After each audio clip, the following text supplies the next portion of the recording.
Jumpa lagi di Nonton Film bareng Brun. Apa kabar sahabat semua penonton setia channel ini dimanapun kalian berada? Semoga selalu dalam keberkahan dan berkelimpahan rezekinya.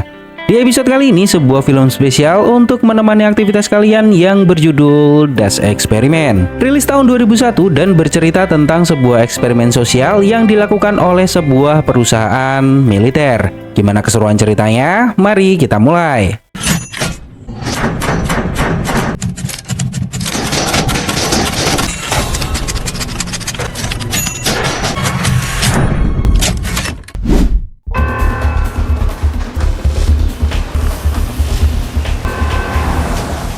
Di awal kisah di sebuah lokasi seorang supir taksi bernama Tarek sedang mangkal menunggu penumpang. Dia membaca sebuah koran dan mendapat informasi bahwa ada perusahaan yang membutuhkan objek penelitian sosial, di mana para peserta akan menjadi tahanan atau sipir penjara selama 2 minggu. Dan dari penelitian ini, masing-masing peserta akan mendapatkan bayaran yang cukup tinggi. Perusahaan hanya membutuhkan 20 laki-laki dan pendaftaran sangat dibatasi. Melihat angka yang tidak sedikit, Tarek tertarik sob.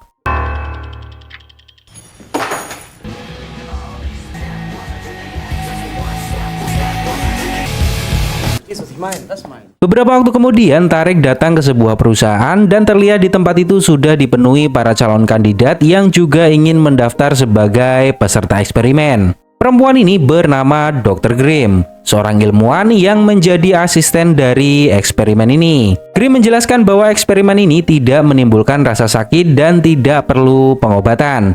Eksperimen ini bersifat sosial tentang perilaku kelompok dalam satu situasi, yaitu dalam sebuah penjara. Para peserta akan dibagi menjadi 2 kelompok. Satu kelompok menjadi tahanan dan sisanya menjadi sipir. Grimm menjelaskan bahwa pembagian ini akan sangat adil karena ditentukan oleh sistem komputer tanpa campur tangan manusia. Grimm juga menegaskan jika bersedia berpartisipasi dalam eksperimen ini, artinya peserta mau melepas kehidupan pribadinya untuk 2 minggu ke depan. Yang artinya hak-hak sosial peserta tidak berlaku di dalamnya. Dari semua calon peserta tidak ada yang keberatan dengan hal ini sob. Lalu Grimm menyuruh semua peserta untuk melakukan beberapa tes.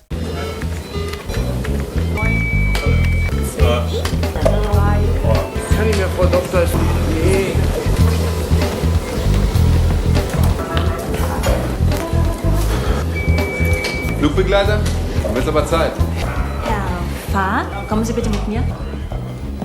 Hier steht, dass Sie Taxi fahren. Saat sesi wawancara, Grimm mendapati latar belakang Tarek tidak biasa sob. Tarek adalah lulusan filsafat, bahkan memiliki kemampuan di bidang arsitektur dan sosiologi. Namun pekerjaannya hanya sebatas supir taksi. Tarek menjelaskan bahwa memang itulah pekerjaannya. Grimm juga memberitahu bahwa semua nilai norma kemasyarakatan Tarek hampir semuanya bagus. Grimm bertanya apakah Tarek akan baik-baik saja saat eksperimen dimulai, karena tidak menutup kemungkinan Tarek akan masuk dalam situasi ekstrim yang tak pernah diduga sebelumnya. Tarek bertanya apakah perusahaan ini menjamin keselamatannya. Grimm mengatakan tentu saja. Jika keselamatannya terjamin, Tarek menegaskan dirinya tidak akan keberatan. Beberapa waktu kemudian, Tarek datang ke sebuah perusahaan media di mana dulu Tarek merupakan salah satu karyawan di tempat ini sob. Tapi dia dipecat karena beberapa kesalahan yang dia lakukan. Tarek menawarkan sebuah informasi ke perusahaan tersebut. Tarek menjelaskan dirinya akan mengikuti uji coba sebuah perusahaan yang di belakangnya adalah militer. Tarek akan mengambil gambar dan video selama uji coba berlangsung. Namun Tarek meminta bayaran yang setimpal untuk hal itu. Karena informasi ini bersifat rahasia, perusahaan media tidak bisa melepaskan kesempatan ini begitu saja sob. Akhirnya dia setuju dengan penawaran yang Tarek berikan. Media akan membayar video itu sesuai dengan kualitas isi videonya. Setelah itu Tarek datang ke sebuah tempat. Dia membeli sebuah kacamata yang bisa merekam video dan mengambil gambar. Druck auf den rechten Bügel, auf den linken Bügel Lauf. Rekorder sind als Walkman. Der hat gut 100 Meter Reichweite.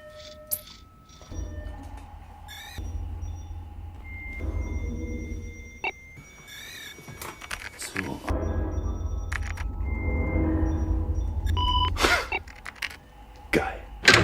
Fühlen Sie sich fit für morgen? Grimm membawa Tarek ke sebuah tempat untuk melakukan tes referensi. Melihat sebuah kotak berwarna hitam, Tarek sedikit kaget dan traumanya di masa lalu muncul sob. Grim bertanya apakah ada masalah. Tarek menutupinya dengan mengatakan tidak. Lalu sebuah alat dipasang di kepala Tarek dan satu persatu gambar acak ditampilkan.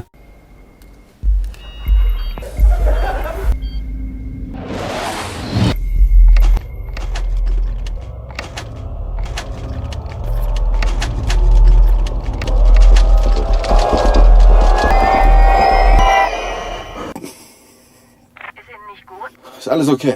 Setelah tes selesai, terlihat jelas bahwa Tarek mengalami serangan panik sob. Namun dia bisa menyembunyikannya agar bisa lolos tes ini dan melanjutkan ke uji coba. Dalam perjalanan pulang masih terngiang trauma masa lalu di kepala Tarek. Dan tiba-tiba inilah yang terjadi.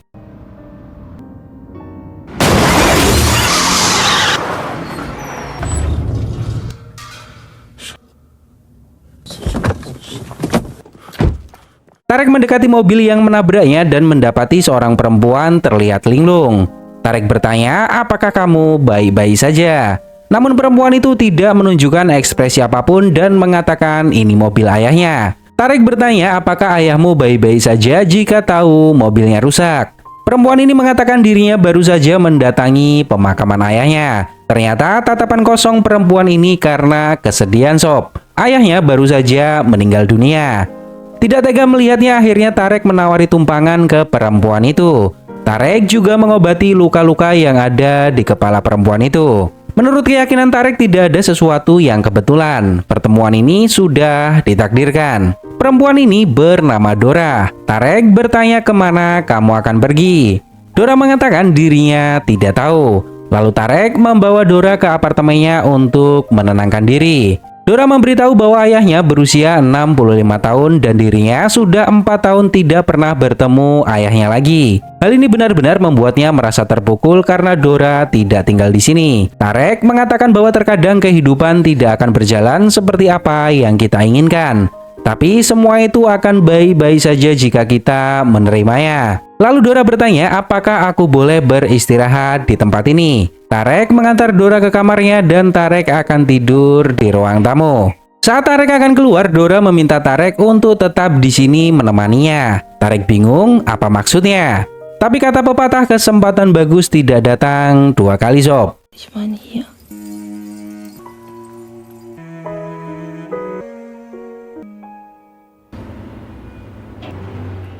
Keesokan harinya saat Tarek bangun, Dora sudah tidak ada di kamar. Dora meninggalkan sebuah surat untuknya. Perlu digarisbawahi kedepannya akan ada scene maju mundur sob. Sebelum Tarek tidur bersama Dora, banyak hal yang mereka bicarakan dan akan disampaikan ke depannya dalam beberapa potongan yang terpisah. Tarek mengingat malam tadi saat dirinya mencium Dora untuk pertama kalinya.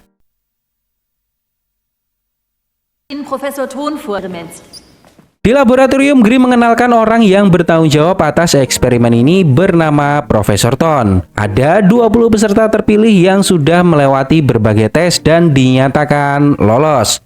Ton menjelaskan bahwa 2 minggu ke depan semua peserta akan menjalani sebuah penelitian sosial dan akan mendapatkan pengalaman baru yang belum pernah dirasa sebelumnya. Tidak ada hak sipil selama 2 minggu. Dan jika ada yang mau mengundurkan diri, sekaranglah waktunya. Jika eksperimen sudah berjalan dan peserta ingin keluar, maka peserta tidak akan mendapatkan uang sepeser pun.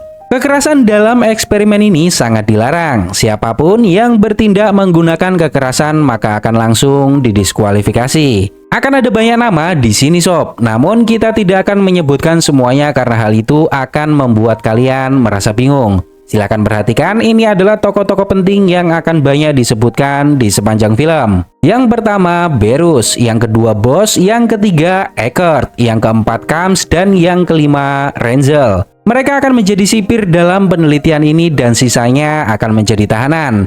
Untuk tahanan, nama-namanya akan kita sebutkan sambil jalan sob. Peserta yang terpilih menjadi sipir dibawa ke sebuah ruangan di mana di tempat ini semua kebutuhan sudah disiapkan dan mereka harus memakainya. Uniformen an. Aber sag mal, wir kriegen doch auch 4, ich kriege 8, wir müssen zahlen. Meine Herren, Sie sind jetzt Wärter. Ton menjelaskan bahwa saat ini kalian adalah sipir. Tugas kalian adalah menjaga ketertiban tahanan dan keamanan. Walaupun ini hanyalah sebuah eksperimen, namun Ton meminta untuk menganggapnya serius. Karena berhasil tidaknya eksperimen ini tergantung pada kalian semua. Dan tugas pertama sipir adalah membawa tahanan ke sel mereka, lalu menjelaskan semua yang perlu tahanan ketahui, mulai dari jadwal hingga aturan-aturan yang harus mereka taati. Satu persatu tahanan dimandikan sob. Semua pakaiannya dilepas dan hanya diberi sebuah baju khusus tahanan tanpa pakaian dalam. Du, sag mal, kann ich die Nummer noch? Hoffentlich ist das denn nicht?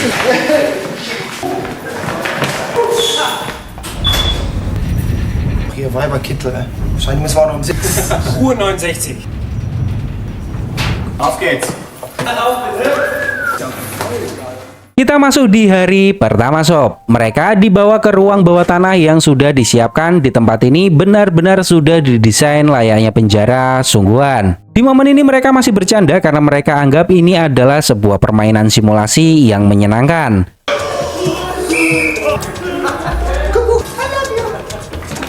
Nee, ist ja richtig. Nicht mehr so schnell raus. Sie sich an der Markierungslinie auf. Jetzt? Regel 1. Bos membacakan aturan tahanan. Yang pertama, para tahanan diperbolehkan menyapa dan bicara satu sama lain hanya menggunakan nomor yang tertera di baju masing-masing. Yang kedua, para tahanan harus memanggil sipir penjara dengan sebutan Tuan Penjaga.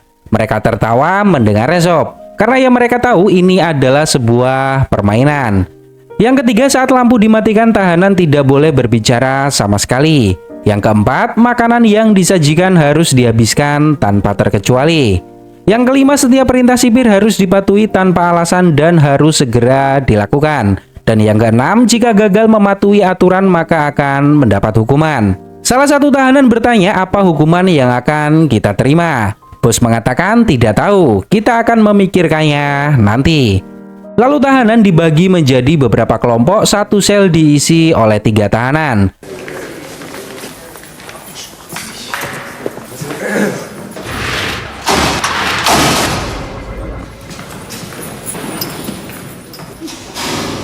Tarek mendapat nomor 77 dan teman satu sel Tarek bernama Joe, dia mendapat nomor 69.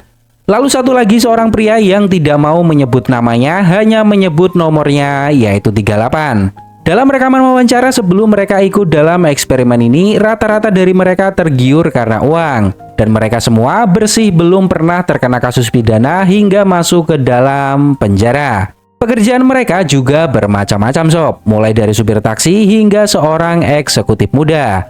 Di ruang kontrol, Grim dan rekannya akan mengawasi seluruh aktivitas peserta menggunakan CCTV yang terletak di berbagai tempat. Mereka menikmati peran dan seolah-olah hal ini menyenangkan. Bermain, selesaikan permainan, dan mendapat uang yang besar. Tarek bertanya ke Joe, apa pekerjaanmu di luar sana? Joe mengatakan teknisi listrik. Saat Tarek bertanya ke nomor 38, dia tidak mau menjawabnya sob, dan malah mengatakan Tarek terlalu banyak bicara. Tiba-tiba Tarek mengingat Dora di sisi lain di sebuah rumah tepi pantai. Dora masih belum bisa menerima kepergian ayahnya. Walaupun mereka tidak dekat, namun Dora sangat menyayanginya.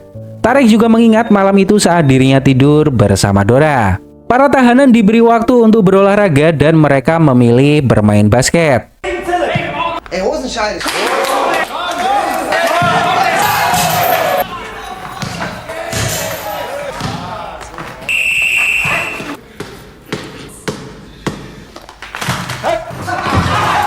Der Käse ist so trocken. Makanan yang diberikan kepada tahanan juga terbilang bergizi tinggi dan asupan nutrisinya sangat lengkap. Petugas meminta tahanan bernomor 82 atau bernama Gunter untuk meminum susunya. Namun pria itu mengatakan dirinya tidak minum susu karena membuatnya mual. Di sisi lain, Tarek menyiapkan kacamatanya dan mulai merekam aktivitas ini sob.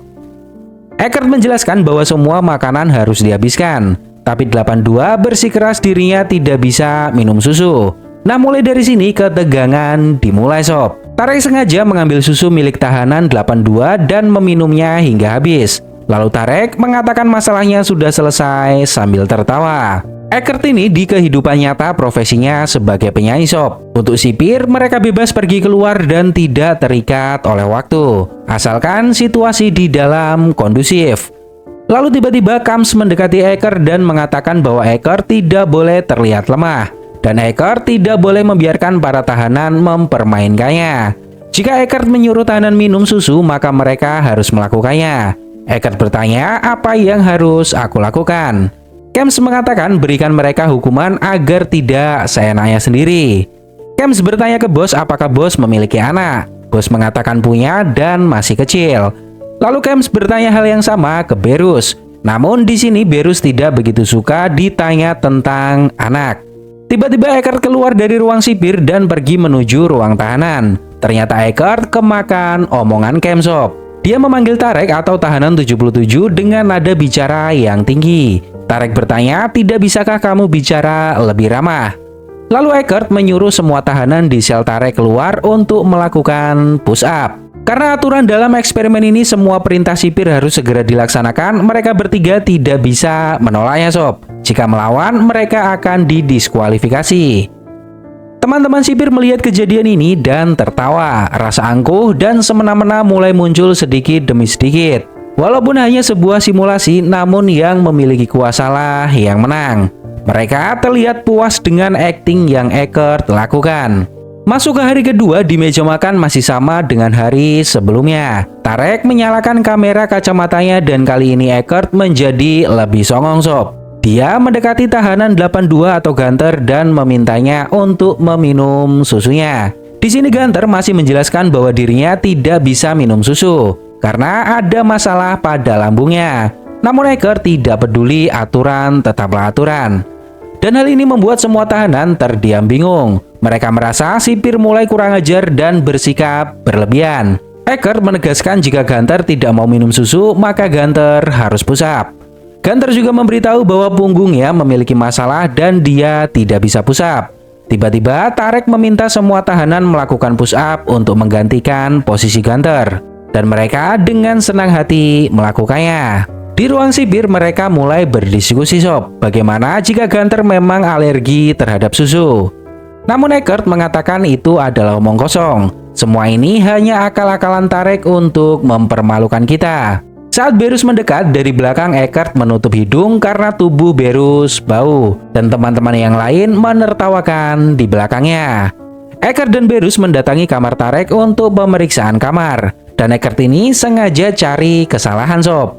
Dia melihat kamar Joe berantakan lalu menghukum mereka bertiga dengan push up lagi.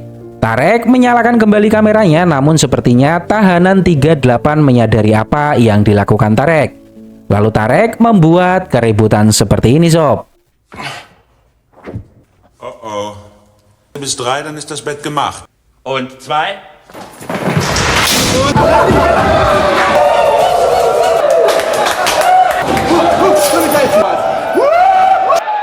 Jutta! Hallo! Ich helfe euch. Hört mich jemand? Das ist doch kein...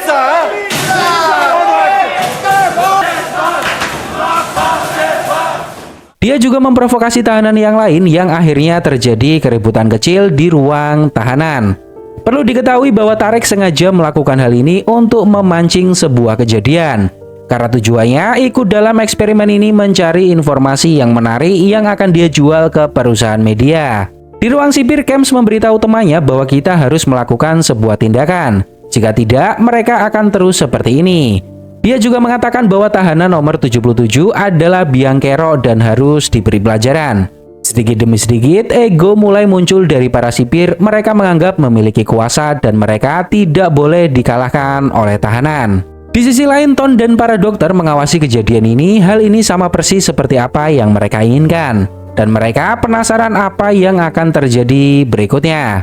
Di ruang sipir, mereka diskusi apa yang harus kita lakukan. Dalam aturan, kita tidak boleh menggunakan kekerasan. Hal itu bisa membuat kita dikeluarkan dari eksperimen ini. Lalu Berus mengatakan dirinya pernah membaca sebuah buku cara memberi pelajaran pada tahanan tidak harus menggunakan kekerasan. Kita cukup membuat mereka malu. Setelah itu para sipir bersiap dan mematikan lampu, lalu mereka mendatangi sel satu persatu membawa apar dan menyemprot para tahanan dengan apar tersebut.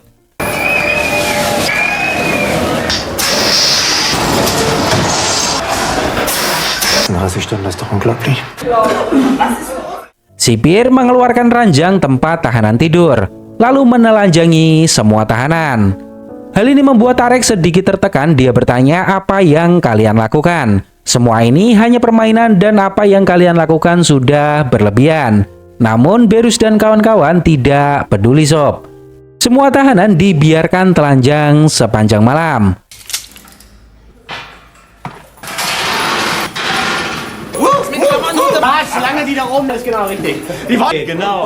Para sipir tertawa, mereka mengatakan setelah ini para tahanan itu tidak akan macam-macam dengan kita lagi.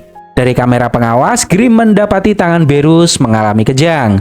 Dia menyadari bahwa Berus memiliki tremor fisiologis. Setelah itu Ton mengumpulkan para sipir dan memberikan selamat terutama kepada Berus, sang pencetus ide, karena mereka sudah bisa memulihkan perdamaian di dalam sel tanpa kekerasan. Ton juga mengingatkan ke depannya akan lebih banyak masalah yang terjadi. Ton meminta sipir terus berjuang menjaga ketenangan dan bertindak sewajarnya. Dari sini Berus menjadi tinggi hati sob. Dia memeriksa sel tahanan di mana semua tahanan terdiam malu menutupi tubuhnya. Pemandangan ini benar-benar membuatnya puas. Tarek terus memikirkan Dora.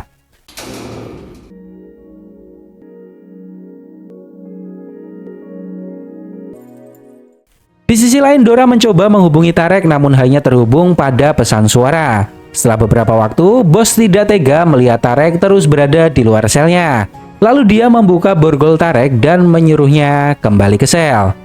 Tahanan 38 meminta Tarek untuk tidak bertindak konyol lagi. Strategi terbaik kita melewati eksperimen ini adalah diam, maka semuanya akan baik-baik saja.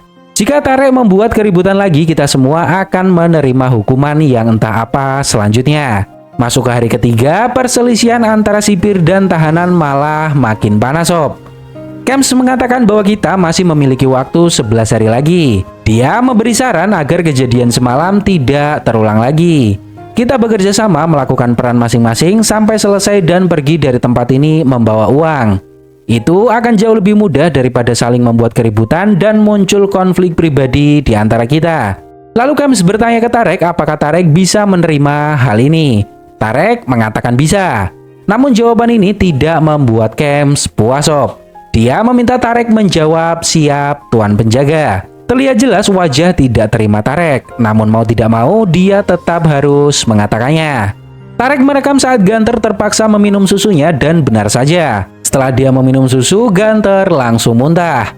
Namun sipir tidak ada yang peduli dengan hal itu dan menganggapnya hanya bersandiwara. Para sipir diwawancarai tentang masalah ini, Eckert mengatakan bahwa seperti itulah aturannya. Makanan yang sudah disiapkan harus dihabiskan.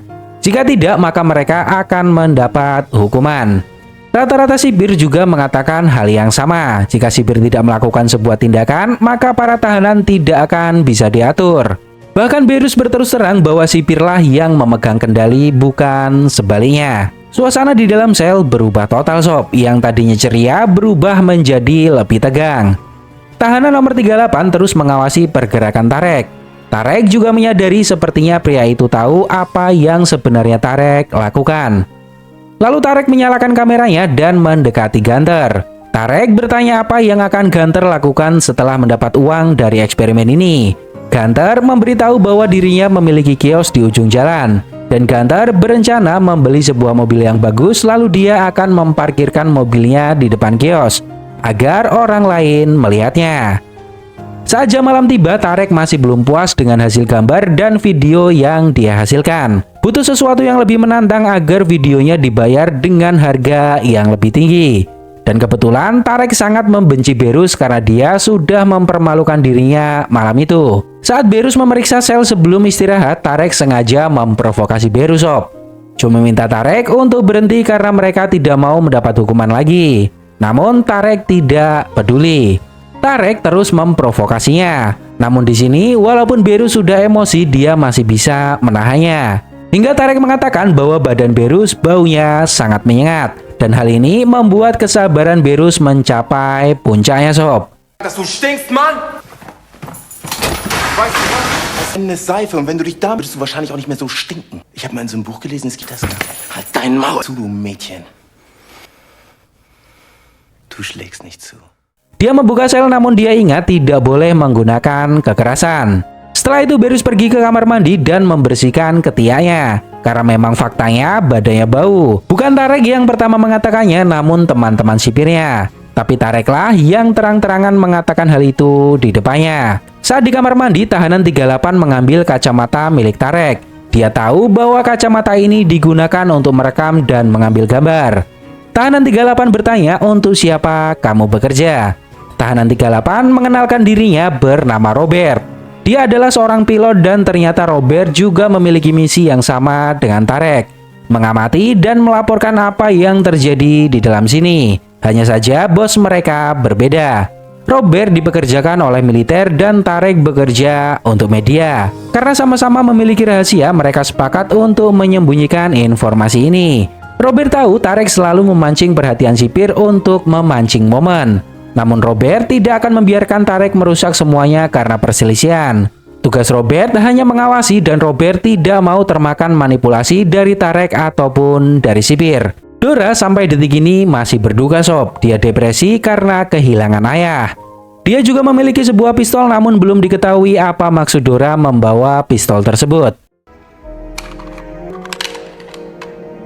94, 15, 53, 11. Schläft ohne Decke, im Hof. Überraschung. Di ruang sipir, Eckert membawa miras dari luar. Beberapa dari mereka senang melihatnya, namun ada salah satu sipir yang tidak suka dengan hal ini, yaitu bos. Namun dia tidak cukup berani untuk melarangnya. Lalu Eckert juga membawa sebuah pistol.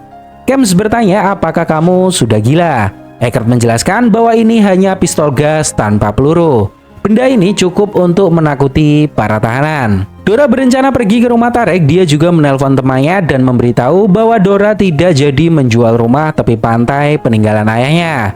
Dora mengingat saat malam bersama Tarek. Malam itu Dora memberitahu Tarek baginya ayah adalah sosok yang paling cerdas. Dan kehilangannya sepertinya bukan hal yang mudah. Tarek juga bercerita bahwa ayahnya bukan orang yang baik. Saat Tarek berumur 8 tahun, ayahnya pernah menyekapnya di ruangan yang sangat gelap. Awalnya Tarek tidak takut. Namun semakin lama ada di ruangan itu membuatnya tidak bisa bernafas. Tarek hanya bisa menangis hingga tak terasa air matanya tak bisa lagi keluar. Semenjak kejadian itu sampai detik ini Tarek trauma melihat ruangan gelap. Kembali ke sel tahanan, Tarek terbangun dan mendapati Berus ada di hadapannya berusaha menyekapnya.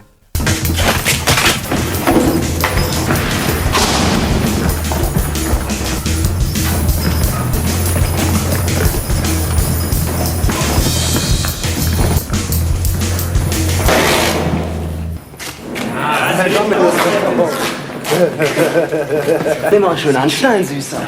Ternyata Berus sudah merencanakan hal ini bersama teman-temannya sob. Dalam pengaruh alkohol, Berus membawa Tarek ke sebuah tempat di mana di tempat ini jauh dari jangkauan CCTV. Sehingga pengawas tidak akan tahu apa yang mereka lakukan. Di momen ini Tarek benar-benar merasa takut sob. Dia tidak pernah menyangka para sipir ini akan bertindak sejauh ini karena ulahnya.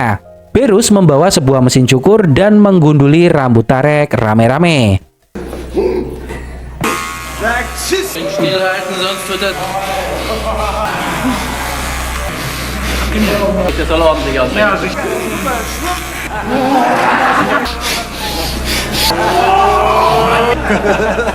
Ein bisschen kalt, du strick mir um. Sieht total elegant aus. Du wirst das Experiment nicht länger... Berus mengatakan bahwa Tarek mengancam kelancaran eksperimen ini dan sengaja membuat ulah.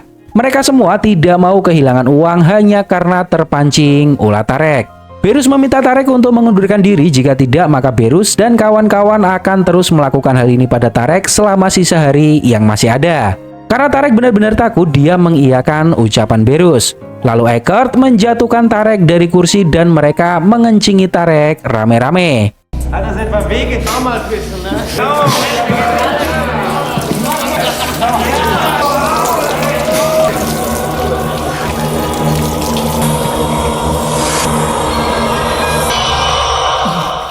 Setelah itu Berus berkata, siapa yang bau sekarang? Bos mengantar Tarek kembali ke kamar selnya. Dia adalah satu-satunya sipir yang tidak pernah ikut menjaili tahanan sob. Dia juga tahu bagaimana perasaan Tarek diperlakukan seperti itu. Walaupun ini sebuah uji coba, namun bagi bos apa yang mereka lakukan benar-benar sudah keterlaluan. Tarek hanya bisa menahan emosi tanpa bisa melakukan apapun.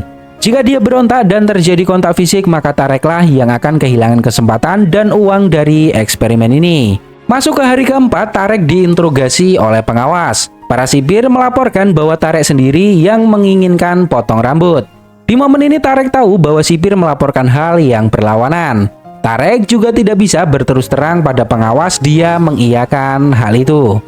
Lalu Grimm bertanya kenapa Tarek ingin mengundurkan diri. Sipir juga memberikan laporan bahwa Tarek ingin pergi dari tempat ini. Nah, di sini Tarek menyangkalnya sob. Dia mengatakan itu adalah sebuah kekonyolan. Tarek tidak pernah mengatakan hal itu dan tidak akan pergi sebelum semuanya selesai. Mendapati Tarek masih tetap berada di sini, sipir menyimpulkan bahwa Tarek benar-benar mengajak mereka berperang. Kem juga mengingatkan ke semua tahanan jika hal ini masih terjadi, maka semuanya akan mendapat hukuman yang sama seperti tahanan 77. Klar? Ich höre nichts. Ich gehe hier raus, aber nicht. Was hast du vor?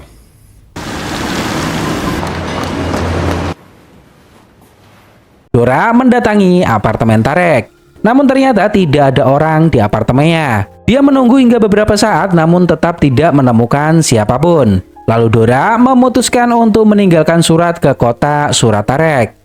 Namun secara tidak sengaja Dora menemukan kunci apartemen Tarek yang sengaja ditinggal di dalam kotak surat tersebut.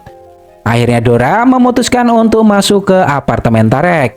Dia melihat kasur masih sama seperti saat terakhir Dora tidur di apartemen ini. Di ruang tahanan, perseteruan antara Berus dan Tarek makin panas sob. Hari itu tahanan diminta menulis sebuah surat untuk orang-orang terdekatnya. Tarek mendapati bahwa Gunter tidak kunjung menulis surat. Tarek bertanya kenapa Gunter tidak menulis.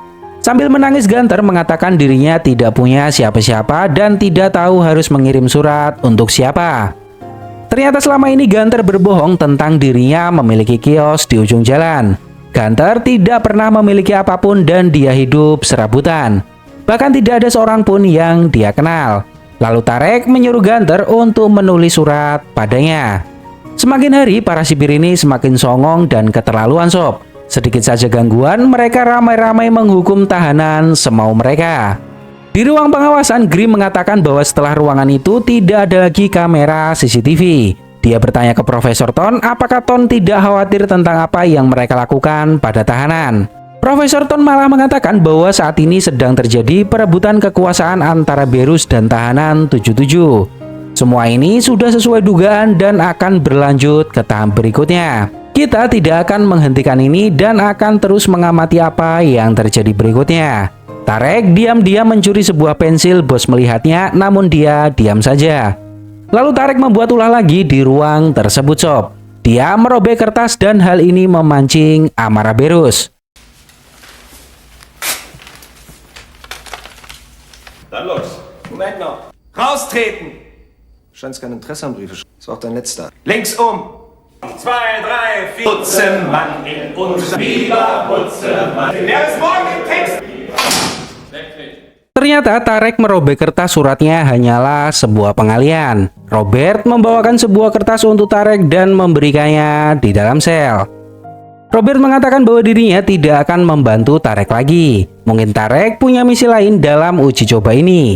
Namun semua orang di sini membutuhkan uangnya dan mereka tidak akan membiarkan Tarek merusak segalanya. Lalu Tarek bertanya, apakah menurutmu semua yang terjadi di sini baik-baik saja? Para sipir sudah mulai tak tahu diri dan berbuat semaunya hanya karena mereka diberi kekuasaan mengatur. Tarek juga menegaskan bahwa ini adalah simulasi, bukan perang. Namun apa yang dilakukan sipir padanya sudah keterlaluan. Beberapa waktu kemudian Joe mengalami serangan panik saat jam berolahraga, namun tidak ada seorang pun yang berani menolongnya. Eckhart juga malah menghukum Joe karena dia membuat keributan. Setelah itu Joe diinterogasi dan Joe terang-terangan mengundurkan diri. Joe mengatakan semua ini terlalu berat baginya, dia memiliki gangguan panik dan dia merasa tidak akan bisa bertahan sampai selesai. Nah di sini Profesor Ton ini juga bangsat banget sob. Dalam aturan peserta boleh mengundurkan diri kapanpun namun tidak akan mendapat uang sepeser pun. Joe tidak peduli lagi dengan uang sob dan ingin keluar sekarang juga. Namun Ton menyuruh Joe kembali ke sel dan Ton akan memberinya jawaban besok hari. Hal ini tentu membuat Joe semakin bingung karena ternyata mengundurkan diri juga tidak mudah. Di sel, Tarek menulis sebuah surat untuk teman perantaranya yang ada di perusahaan media. Dia memberitahukan semua kejadian di tempat ini dan semuanya tidak terkendali. Jika surat ini sampai ke media, maka informasi ini akan menggegerkan publik. Situasi di tempat ini makin tinggi sob. Di sisi sipir, mereka bosan ingin melakukan sesuatu yang lebih karena mereka memiliki kekuasaan. Dan di sisi tahanan terlihat wajah mereka mulai lesu mendapati tekanan yang semakin berat hari demi harinya. Walaupun hanya simulasi, tapi sipir-sipir yang mengawasi mereka semakin songong setiap waktunya. Tahanan nomor 53 terlihat terus menggigit tangan. Grim melihat hal ini dari kamera, lalu dia mengatakan ke Ton bahwa pria ini mengkhawatirkan. Jawaban Ton di luar dugaan sob. Dia malah mengatakan itu hanya pura-pura. Grim mengatakan bahwa pria itu sudah muak dengan kondisi ini. Kita harus segera mengeluarkannya agar tidak terjadi hal yang tak diinginkan. Namun Profesor Ton tidak mau.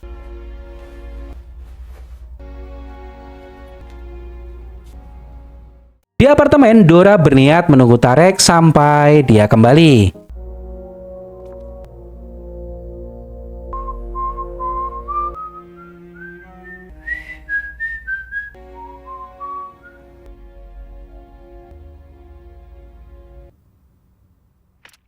Joe mendapat hukuman, dia ditelanjangi dan disuruh berdiri di luar sel semalaman.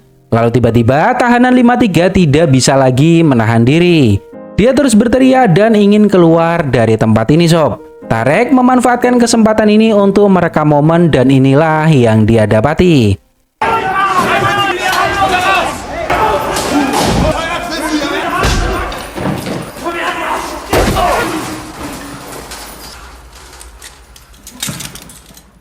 Berus memukul kepala tahanan 53 dengan sangat keras, hingga mengakibatkan pendarahan. Hal ini membuat semua orang panik dan hal ini sudah abnormal. Beberapa waktu kemudian, Grim memberitahu Profesor Ton bahwa tahanan 53 mengalami gagar otak serius. Berus benar-benar keras memukul kepala pria itu. Namun Profesor Ton malah mengatakan Berus memainkan peran dengan sangat baik. Sumpah di momen ini emosi banget sob. Profesor tapi dungu. Grim menegaskan jika kita tidak mengeluarkan Berus, maka kita akan memancing terjadinya eskalasi dan kekacauan di luar kendali kita. Profesor Ton mengatakan bahwa itulah salah satu tujuan kita. Kita membutuhkan Berus dan membutuhkan tahanan 77. Mereka seperti rival dan harus kita amati secara seksama apa yang akan mereka lakukan. Karena Profesor Ton tidak bisa diajak bicara, akhirnya Grim memilih jalan lain. Dia menemui Berus dan memberikan sebuah teguran. Jika Berus masih menggunakan kekerasan dalam uji coba ini, maka Berus akan didiskualifikasi. Ternyata Berus menjiwai peran ini sudah terlalu jauh sob. Dia terlihat tidak bisa memahami kalau semua ini hanya simulasi. Dan dia menjiwai seolah-olah dia memang menjadi sipir yang berwenang dalam situasi ini. Berus mengatakan bahwa dokter tidak perlu mengajarinya bagaimana cara menstabilkan keributan di dalam sel. Dan Berus tidak mau ditegur oleh Grim. Jika memang apa yang Berus lakukan salah, suruh Profesor Ton yang menegurnya. Dari sini, Grim mulai merasa bahwa perlahan uji coba ini sudah gagal. Dan kedepannya semuanya akan terjadi di luar kendali mereka. Saat malam tiba, penyakit panik Tarek kambuh sob. Dia sesak nafas dan susah bergerak. Namun untungnya Robert mengetahui hal ini dan dia segera menolongnya. Robert meminta Tarek untuk tenang dan bernafas secara perlahan. Semua ini hanya permainan dan semuanya akan baik-baik saja. Setelah tenang, Tarek bertanya ke Robert apakah mereka tahu siapa Robert sebenarnya. Robert mengatakan mereka tidak tahu. Hampir seharian ditelanjangi, sipir mengembalikan Joe ke kamar sel untuk istirahat. Beberapa waktu kemudian para tahanan diinterogasi, mereka mengatakan bahwa Berus memukul pria itu dengan sangat kejam. Apakah perusahaan ini tidak bertindak untuk hal itu? Cam sebagai sipir yang ditonjok oleh tahanan 53 mengatakan dirinya tidak tahu harus berkata apa. Dia membela Berus dan mengatakan bahwa tahanan 53 lepas kontrol. Apa yang Berus lakukan semata-mata hanya untuk melindungi sipir lainnya. Bahkan Berus sendiri merasa tidak bersalah sob. Dia mengatakan sudah sewajarnya dia melakukan hal itu untuk mengamankan tahanan. Di sini sudah mulai terlihat jelas bahwa mereka semua melupakan bahwa ini hanyalah uji coba. Dan mereka kecanduan melakukan hal itu pada tahanan.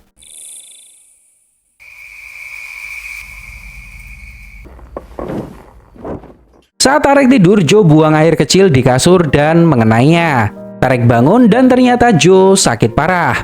Kulitnya berubah merah dan banyak bercak di sekujur tubuhnya. Tarek berteriak minta tolong, namun Joe melarangnya. Joe tidak mau dieliminasi dan tidak mau kehilangan uangnya. Namun Tarek tetap berteriak minta tolong. Biar bagaimanapun nyawa lebih penting daripada uang.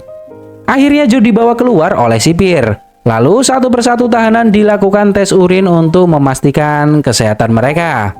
Berus mengatakan bahwa hari ini kita kehilangan 2 tahanan, yaitu 69 dan 53. Mereka dibawa ke rumah sakit dan dieliminasi dari uji coba.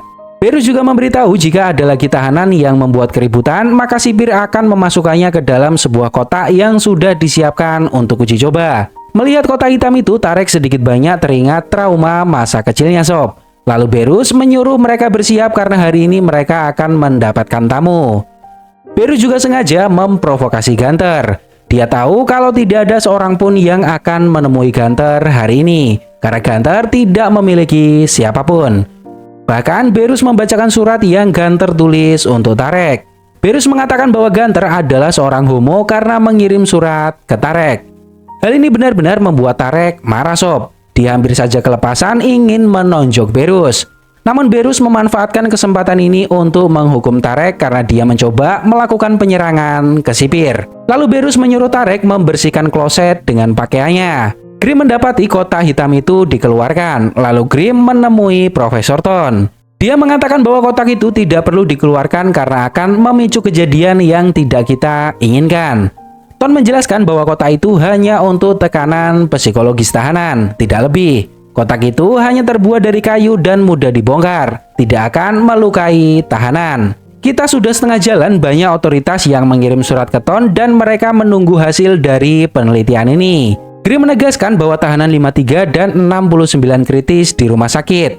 Saat ini tahanan 82 atau Gunter juga mengalami depresi yang serius. Kita sudah mendapatkan hasil dan kita bisa menghentikan uji coba ini sebelum semuanya memburuk.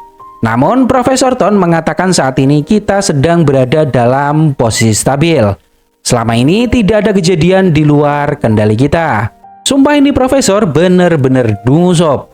Grim mengatakan perlahan kita kehilangan kendali karena kita tidak benar-benar tahu apa yang mereka lakukan di bawah sana.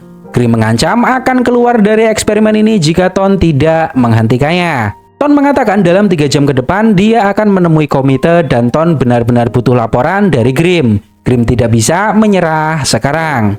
Berus dan kawan-kawan membuat Tarek merasa hina. Dia membersihkan toilet dengan bajunya. Setelah itu mereka menyuruh Tarek untuk memakainya kembali. Jujur saya sendiri nggak kuat nonton sampai di sini sob. Melihat keangkuhan dan semena-menanya Berus padahal ini cuma simulasi. Bagaimana kalau dia menjadi sipir beneran, nggak kebayang.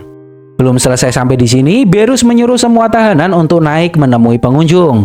Namun Berus tidak memperbolehkan Tarek untuk menemui kunjungannya. Berus mengatakan orang yang bau tidak mendapatkan kunjungan dan tetap berada di dalam sel. Jujur Tarek kena mental sob. Dia sempat menangis di dalam sel tapi beruntungnya masih ada sipir yang baik yaitu Bos.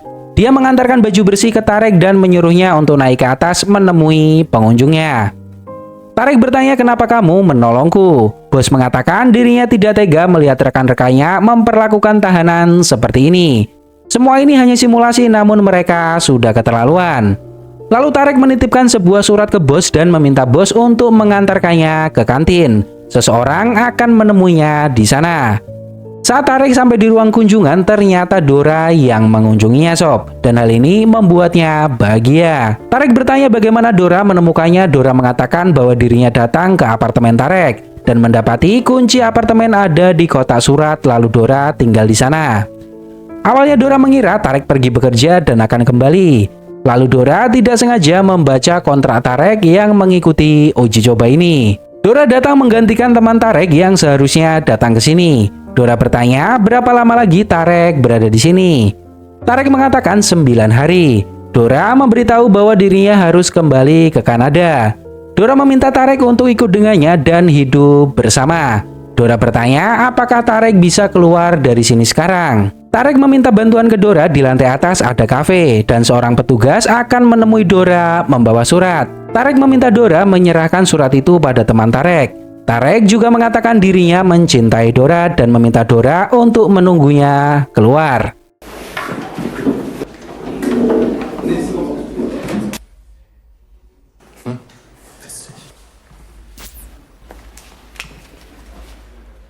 Tarek mendekati Gunter yang terlihat kondisinya semakin memburuk sob. Tarek meminta Gunter untuk tidak memikirkan apapun. Semua ini hanya permainan dan kita semua akan keluar membawa uang dari sini. Bos diam-diam pergi ke atas menuju kafe untuk menyerahkan surat dari Tarek. Namun apesnya Berus memergokinya.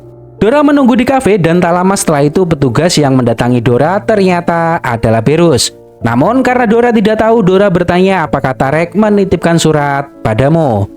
Berus mengatakan bahwa Tarek berubah pikiran dan tidak jadi menitipkan apapun. Hal ini membuat Dora curiga, dia yakin pasti terjadi sesuatu pada Tarek. Grimm memanggil Eckert ke ruang kerjanya. Namun di sini sopan santun Eckert nggak dipakai sob. Eckert bahkan terang-terangan merayu Grimm untuk berkencan dengannya. Grimm memberitahu bahwa dirinya memiliki wewenang untuk menghentikan Eckert dari eksperimen ini. Namun Eckert tidak peduli sob. Baginya hanya Profesor Ton yang bisa melakukan hal itu. Semakin hari Berus makin tidak terkendali. Dia sengaja membesarkan volume musik agar pengawas tidak mendengar apa yang mereka bicarakan. Lalu Berus memprovokasi temannya dengan mengatakan tahanan 77 sedang berusaha menggagalkan eksperimen ini. Jika dia berhasil, kita tidak akan mendapatkan uang sepeser pun. Berus mengatakan bahwa tahanan 77 bekerja sama dengan bos membocorkan informasi eksperimen ini ke media. Kita harus menghentikannya sebelum tahanan 77 berulah lagi. Berus juga menduga bahwa tahanan 77 memang sudah dipersiapkan untuk membuat gangguan di eksperimen ini. Karena dari awal dialah yang selalu membuat ulah. Dan dugaan terbesar Berus, tahanan 77 mendapat uang yang lebih besar dari kita nantinya. Lalu mereka bertanya apa yang akan kita lakukan sekarang. Berus memberitahu bahwa Profesor Ton saat ini sedang pergi menemui komite. Kita gunakan waktu ini untuk mengisolasi diri dan mengurung tahanan 77 di Kota Hitam. Kita buat dia menyerah. Pengawas melihat hal ini dari CCTV, namun dia tidak mendengar apa yang mereka rencanakan. Ternyata bos dihajar habis-habisan oleh Berus dan kawan-kawan karena telah berkhianat dan bekerja sama dengan Tarek.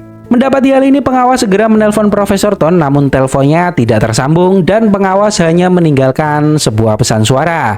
Belum selesai menelpon, tiba-tiba Eckert dan kawan-kawan menyekap pengawas. Mereka membawa bos dan pengawas ke sel tahanan untuk menggantikan dua tahanan yang dibawa ke rumah sakit. Hal ini benar-benar membuat tahanan lain merasa takut. Semua ini sudah melewati batas dan aturan sepertinya sudah tidak berlaku lagi. Namun mereka juga bingung bagaimana harus melawan karena sipir memiliki senjata. Berus juga mengatakan bahwa dirinya menemui Dora. Berus akan menidurinya setelah semua ini selesai. Hal ini membuat Tarek marah sob. Namun apa daya, dia dikeroyok banyak orang. Sie riecht so gut. Ich glaube, ich werde sie nachher noch mal. Professor Ton, was Gesetz und die Menschenrechte? Ich war auch des Experiments. 77. Das ist Folter! Experiment ab! 77 wird. Melihat hal ini, Gunter tidak terima sob. Dia mengatakan ini sudah keterlaluan dan sudah melewati batas karena menganiaya secara nyata. Tapi Berus tidak peduli. Bist du fertig?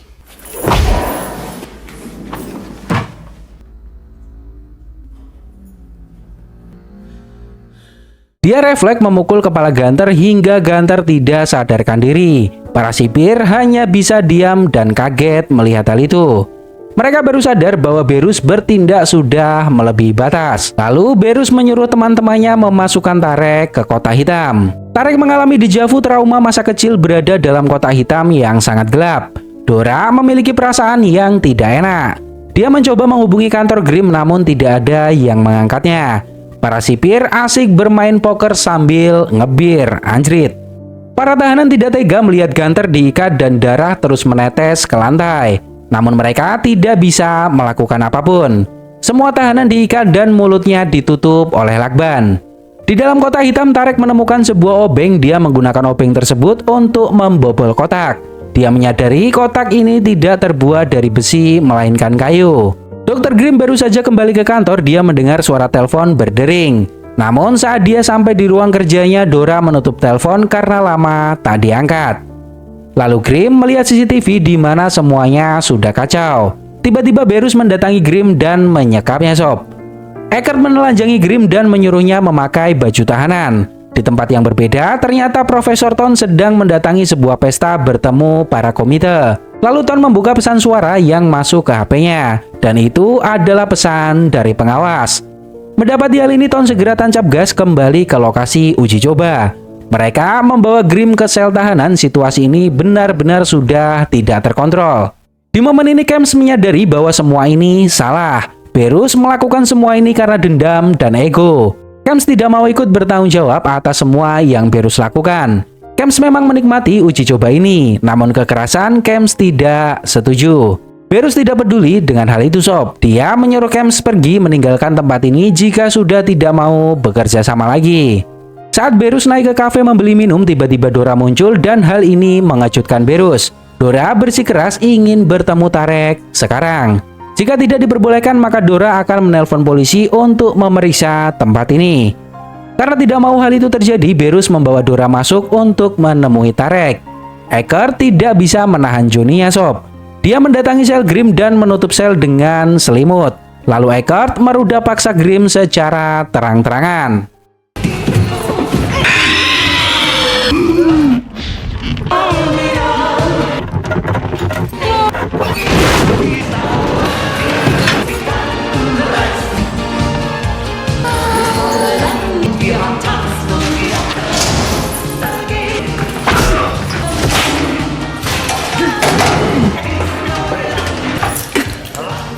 Mereka berhasil menjatuhkan Eckert, lalu semua tahanan dibebaskan. Tarek membuka ikatan Gunter, namun di sini Gunter sudah tidak bergerak sob. Dan ternyata Gunter meninggal dunia. Mereka berencana melarikan diri mumpung para sipir tidak melihat mereka. Namun bos mengatakan itu tidak mungkin, karena kita tidak memiliki kunci lift. Jika mereka melihat kita, kita akan kalah karena mereka memiliki senjata. Lalu Tarek ingat bahwa sel ditutup dengan sebuah fiber. Tarek mengambil obeng di dalam kotak hitam lalu membuka fiber tersebut untuk jalan keluar. Berus membawa Dora ke sebuah ruangan dan memintanya untuk menunggu. Berus diam-diam mengunci ruangan tersebut. Terlihat Profesor Ton berlari menuju ruang pengawasan. Di sisi lain, Berus kembali ke ruang kontrol dan melihat para tahanan melarikan diri.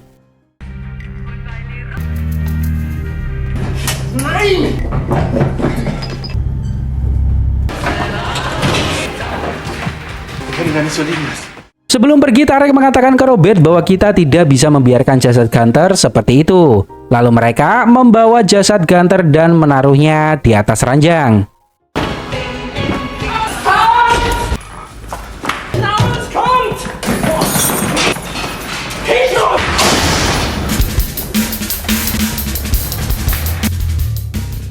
Dora menyadari ada yang tidak beres karena Tarek tidak kunjung datang.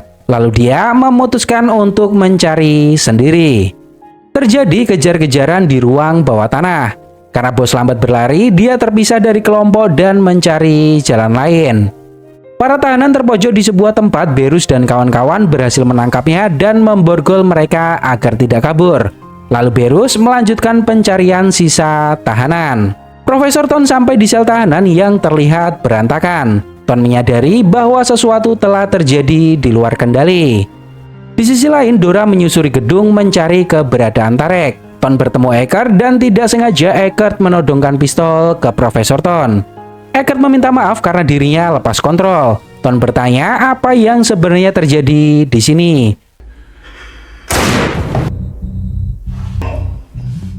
Tidak sengaja Eckert menarik pelatuk pistol tersebut sob.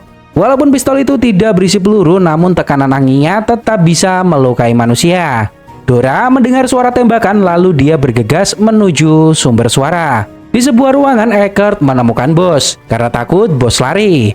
Namun di sini Eckert sebenarnya tidak mau menangkap bos. Dia hanya takut bos melaporkan kejadian ini ke polisi.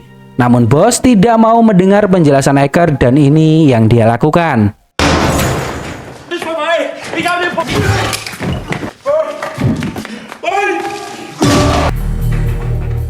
Dora menemukan bos dan Eckert terkapar di lantai penuh darah. Bos masih sadar dan memberitahukan semuanya ke Dora. Lalu Dora mengambil pistol Eckert dan menuju ruang bawah tanah. Di pantry, Berus berhasil memojokkan Tarek dan Robert yang akhirnya mau tidak mau mereka harus melawan. Ich hab dir doch gesagt, ich auf den Boden legen, Hände auf.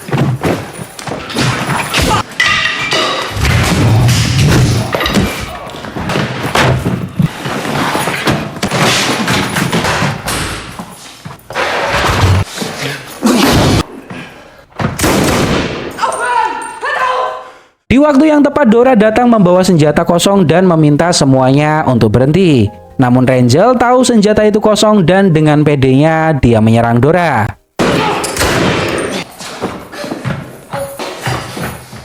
Berus mengambil sebuah pisau dapur dan berencana membunuh Tarek. Dan inilah yang terjadi, Sob.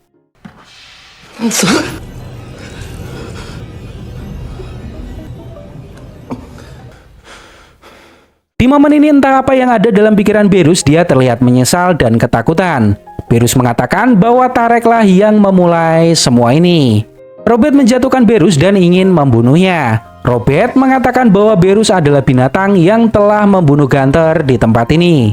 Tarek menghentikan Robert, Sob. Jika tidak, maka Berus benar-benar akan mati di tangannya. Tarek mengatakan dia akan mendapat hukuman yang setimpal. Di sini dia sudah merasakan menjadi sipir simulasi. Namun setelah ini Berus akan merasakan menjadi tahanan yang sesungguhnya. Semua tahanan berkumpul melihat jasad Gunter dibawa oleh polisi. Terlihat raut wajah mereka kacau, perasaan campur aduk dan tidak bisa digambarkan.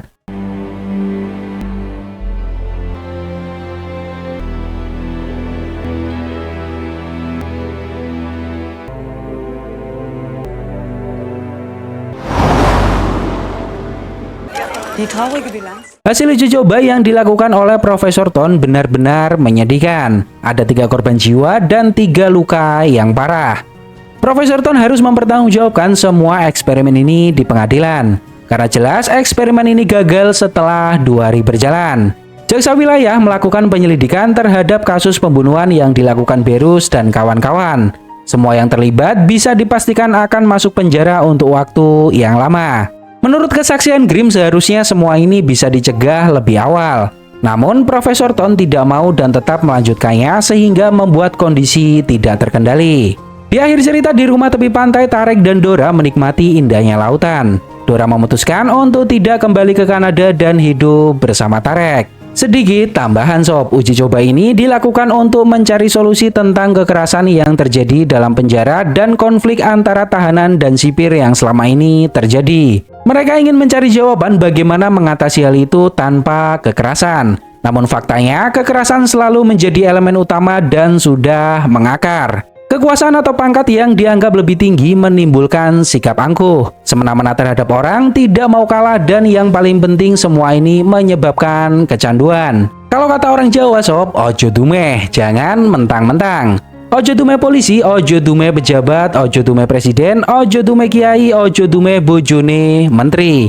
Karena sejatinya manusia hidup hanya memainkan peran sampai waktu yang sudah ditentukan, yang akhirnya akan berkumpul menjadi satu dan semuanya setara. Gimana menurut pendapat kalian tentang film ini, Sob? Semoga terhibur dan sampai jumpa.